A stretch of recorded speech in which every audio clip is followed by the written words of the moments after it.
Salam hörmətli izləyicilər.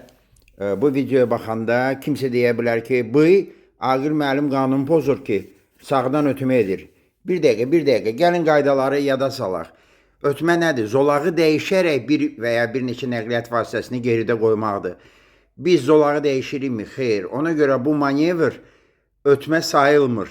Bu üstələmədir. Buna yandan keçmə də deyirlər. Amma yandan keçmə tərpənməz maneənin yanından keçməkdir.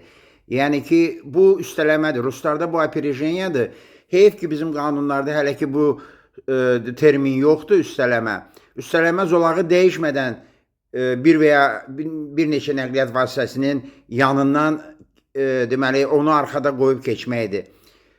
Deməli, ona görə də bu ötmə deyil. Amma bir şey axırda deyim, bu videonu çəkmək üçün və qanunları sizi başa salmaq üçün mən sağ zolaqdan belə üstələmə edirəm. Amma ümumiyyətlə, real həyatda mən bunu etmirəm, sizə də məsləhət görmürəm. Niyə?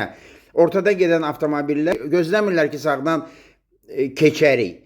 Daha doğrusu keçərik. Ona görə də çalışın bu manevri etməyin, amma bilin ki, qanun pozuntusu deyil. Diqqətinizə görə çox sağ olun.